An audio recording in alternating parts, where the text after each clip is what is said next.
তবে কি ইরানের সঙ্গে আবারও যুদ্ধে জড়াবে ইসরায়েল? আবারও মুখোমুখি হতে যাচ্ছে এই আঞ্চলিক দুই প্রতিপক্ষ রাষ্ট্র। কারণ এবার সরাসরি ইরানের বিরুদ্ধে পুনরায় যুদ্ধে জড়ানোর ঘোষণা দিল জায়নবাদী রাষ্ট্র ইসরায়েল। যুদ্ধের প্রস্তুতির কথা জানিয়েছে দেশটির সামরিক বাহিনীও। তাহলে কি আবারও যুদ্ধের আগুনে জ্বলে উঠবে পুরো মধ্যপ্রাচ্য? ইসরায়েলের যুদ্ধবাজ প্রধানমন্ত্রী বেনিয়ামিন নেতানিয়াহু স্পষ্ট ভাষায় বলেছেন, ইরানের বিরুদ্ধে যুদ্ধ এখনও শেষ হয়নি। নতুন নতুন সামরিক পরিকল্পনা প্রস্তুত রয়েছে এবং প্রয়োজন হলে আবারও ইরানে অভিযান চালানো হবে। ইসরায়েলি বিমান বাহিনীর নতুন পাইলটদের স্নাতক সমাপনী অনুষ্ঠানে তিনি এই ঘোষণা দেন।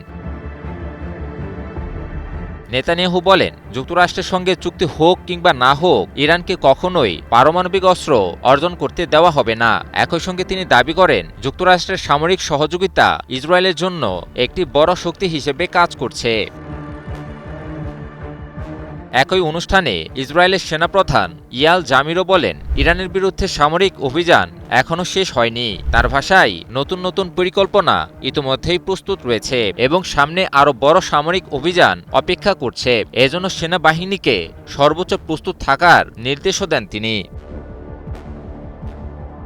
এদিকে ইসরায়েলের প্রতিরক্ষামন্ত্রী ইসরায়েল কাৎজও কঠোর অবস্থানের কথা জানিয়েছেন। তিনি বলেন, প্রয়োজন হলে ইরানে আবারও হামলা চালাতে ইসরায়েলি প্রতিরক্ষা বাহিনী সম্পূর্ণ প্রস্তুত। এমনকি পরিস্থিতি তৈরি হলে তৃতীয় দফায়ও সামরিক অভিযান চালানো হতে পারে বলে সতর্ক করেন তিনি।